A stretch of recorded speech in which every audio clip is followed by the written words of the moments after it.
Welcome all your cats and cadettes. This is Mario 1031 and welcome to the Tuesday After for Tuesday, October 22nd, 2013. Yes, I know I said I would make a no more late ones, but I had to make a late one again today. Just to get you to catch up on the highways, the byways, the highs and lows of sports, and we're going to go strictly sports this week because of the fact of the matter is I'm going to keep it short because I'm tired of 20, 24, 28, possibly 32, maybe a whole hour video. Yeah, I might want to make a movie. Sorry me, sitting here talking to y'all about anything. But we're not going to do this week. Uh, First of all, I'm going to say congratulations to the New York Football Giants. I can finally say New York Football Giants. Why? They won a game. Lo and behold, it was against the Minnesota Vikings. It was against the depleted rundown of a defense that they have. It was against a subpar A. Peterson and a subpar quarterback in Josh Freeman. However, New York actually played like New York.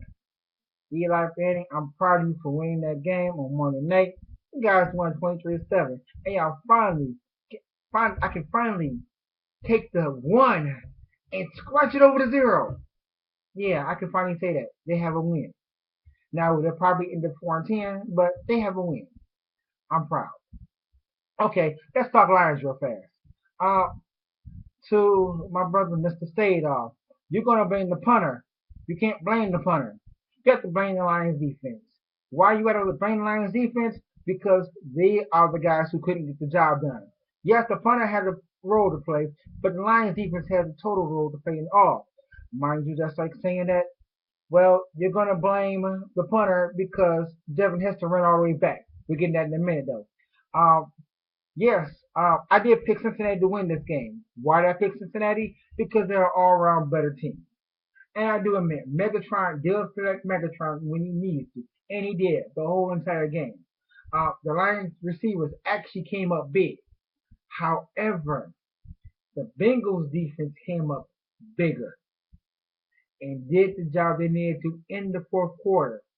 Now, there were a couple 50-yard touchdown passes that were messed up. But come on now. You got a 6'4" guy nicknamed after a Transformer. Can you really stop him? Well, you could, but we'll get into that later. Meanwhile, that 54-yard field goal, who went straight through the uprights by the Bengal field goal kicker, bravo.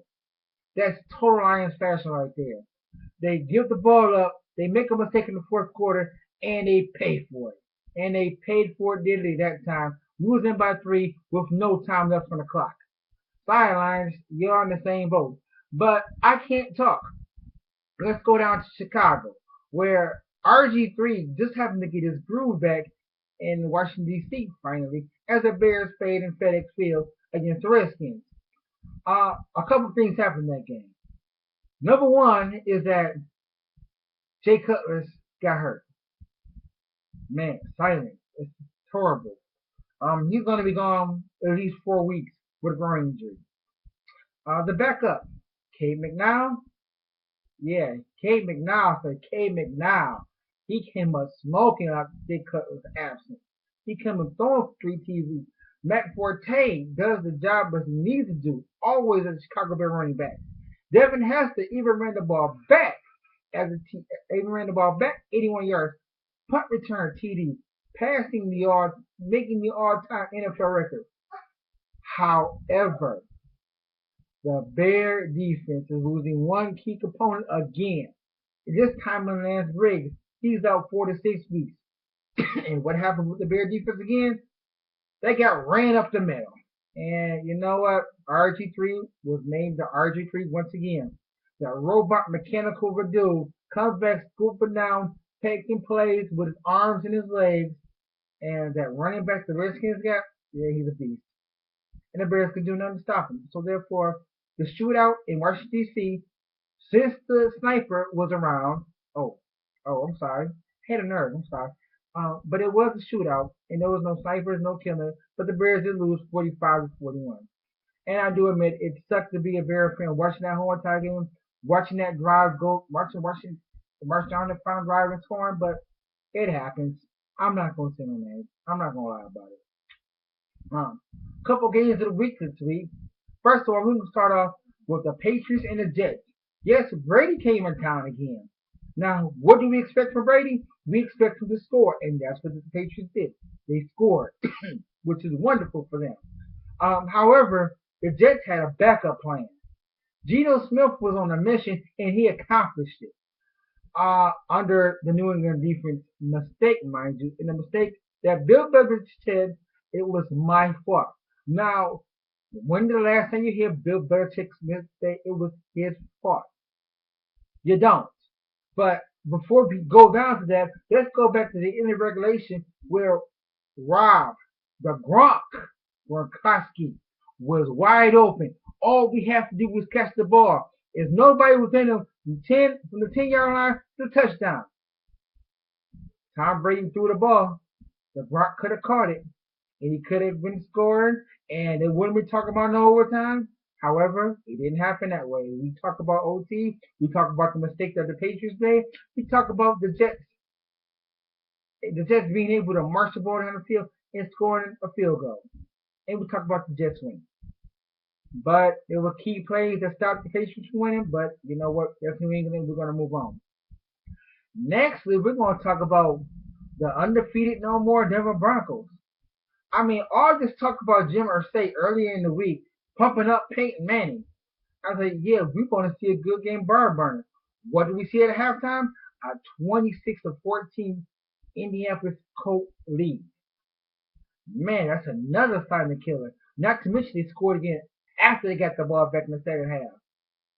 The Colts did another one of the Broncos which I never seen it happen. I thought the Broncos and the Patriots were going to meet and Tom Brady was going to take them out. However, Andrew Luck, you really have an Irishman on your side. Although you didn't go to Notre Dame, the Colts are now good. Better, I can't say better than what Peyton Manning was there because now they lost Reggie Wayne, another guy, and he's out for the whole entire season. I don't know what to say about these injuries, but it's a lot of injury prone going on today.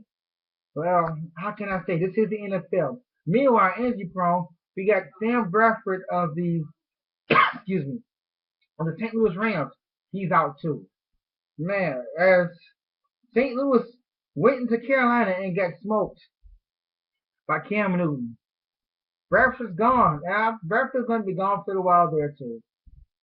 The injuries keep on packing up and piling up. And we got one more guy to get into.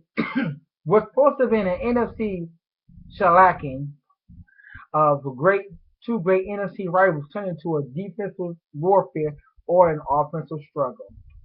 Tony Romo did Tony Romo in the second half. However, a 3-0 first half game by Dallas wasn't really very pretty to watch. 11 to 15 punts in the first half. It was horrible. How can I say? Two offensive-minded teams were supposed to go, and they didn't.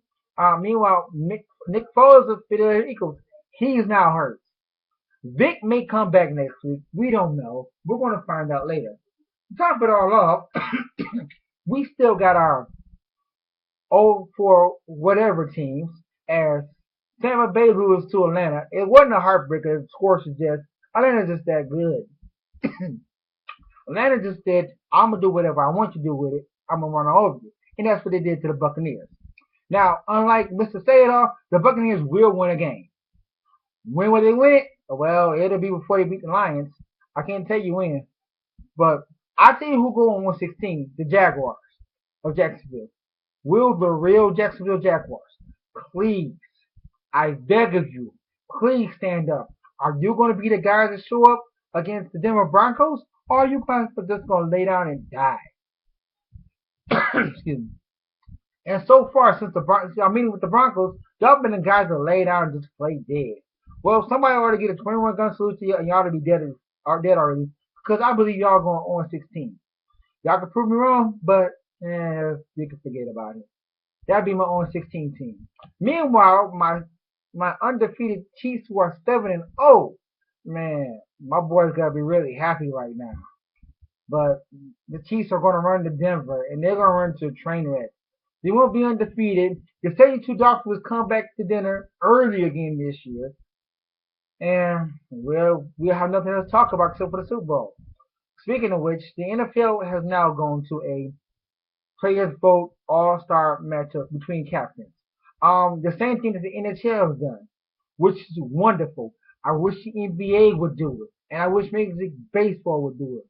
However, Major League Baseball won't do it because of they have this one counts mentality, which is fine. But what good is that in the playoffs, in the World Series? Nothing. The team that's eventually going to win the World Series is going to win anyway. Home field advantage doesn't mean squat anymore. Meanwhile, in basketball, and they just do it just because. They pick teams because superstars can't get around with nobody. Come on now, $1 million headaches, millions and $1 million playing on that court, and they can't get along with squat. That's why they don't do the All Stars no more. The greatest dunkers in the NBA don't do center competition. Get real. Never heard of that before in my life. You want to be like Jordan? You want to be like Wilkins? You want to be like D Brown? Get off your $1 million hiney and do something about it, please. In the center competition for the fans. You make $1 million here, true enough. If you get hurt, you make it back in endorsements. Who gives a care? But please stop. You're hurting me, seriously. Meanwhile, my idiot of the week. Now we gave idiot. My brother, Mr. Stayall, gave the idiot to the punter line. There's a bigger idiot. I tell you, there's a couple of bigger idiots out here. First of all, his name is Merriweather. And I'm not talking about Floyd Merriweather, but his name is Brandon Merriweather. He plays for the Washington Redskins. He's got a 2-day suspension for illegal hits. He's done it before. And the NFL probably let him off scot-free because he appealed it. However, you're the idiot because you're letting it happen and you're saying that these are clean hits. I've seen the hits. They are not clean. The bigger idiot, however, besides the idiot of this hit, is the idiot of the Chicago Bears, the tight end, tight end Bennett. I can't pronounce his first name tonight. I don't know why. He comes through and says, I want to punch the guy in the face. I wish I could hit him right now. Really? You are an NFL football player. Why would you say that out loud? Now that the media's making a big old spin over it, but guess what? That's the media. Let them do what they do. Don't give the media fuel to the fire, please. It makes you look bad. Seriously, guy, you out. That's like Detroit Red Wings and Colorado Avalanche all in years. But of course, we knew that was bad blood there because they showed them ice. Remember the famous fight anybody? Well, that's what happens when you fight and you get beat down. And speaking of which, earlier this week the Detroit Red Wings did beat the Colorado Avalanche and then knocked them off their perfect season. Patrick Roy, you're a good coach, but you still lose against the Red Wings. 7-0 anybody? Make it 7-1. Bye bye. You're getting kicked. I'm glad we don't play the West no more. I'm glad we're in the East. I'm happy. My final note, excuse me. My final note is to all you Tigers fans. Listen, don't hate on the guy. I know he makes bad decisions. I know he makes bad mistakes. But you gotta honor our manager. Jim Nealon said goodbye yesterday to the Detroit Tigers. And he said it in tears. Now, yours truly, Mr. Know-It-All, knew what was going to happen. Remember when the Tigers Central Division and he interviewed Nealon? And he was in tears. He's a 68-year-old man in tears. Now, you talk about him extending contracts. However, not this time. He cried. Although the time they won it, he said they did a very good job. He talked normally and stuff like that. But he cried. So you saw this one coming. You saw him saying, walking goodbye to the game. Saying goodbye. He wanted to win the World Series for this club, but too many issues for Detroit was going on. And clearly, the baseball guys were in favor of the Red Sox. Because not only did they make one Grand Slam, but how many times do you see 2 Grand Slams in the series? How many? But hats off to Jim. There are a lot of guys who say that you didn't do the Tigers right. You didn't do it well. But believe me, 3 Central Division championships. 2 years running, get 3 years running, getting the playoffs, deep run the playoffs.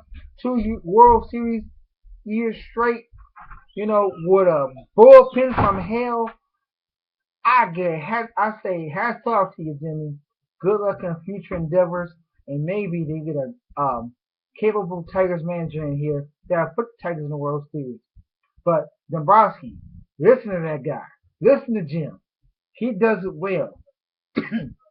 Leland, I applaud you. I will give you a standing ovation, but I'm at the table. You see it shaking right now. You see my head shaking right now. No. But here you go. Good job, Jim. Now, we're looking for the World Series of the Red Sox and the Cardinals. Who am I going for? I'm going for Beantown. Why? Plain and simple. Poppy deserves another ring. I think this is Boston's year, like in 2004. Any team that hits 2 Grand Slams is bound to be a World Series champ, right? Well, I don't know. Anyway, that's my time. Oh, by the way, side note only. I am having a Sixth Sense video. It is coming this week, and the title is gonna be Rap Gods. What about the greatest of all time? I'm not gonna tell you what it's about yet, but I got names to throw out for you. I got Eminem, I got Kanye West, I got Jay-Z, and I got LL Cool J. But how they're all mixing together, you'll find out soon enough. In the meanwhile, this is a Tuesday After, brought to you by Batman Arkham Origins. Yes, I went back to the original. It comes out Friday. The game is wonderful. I'm not gonna lie. But it's wonderful. It's beautiful. Batman, raw and uncut. And fans of the Joker, fans, dear fans of the Joker, yes, the Joker's in it too. Meanwhile, that's my time.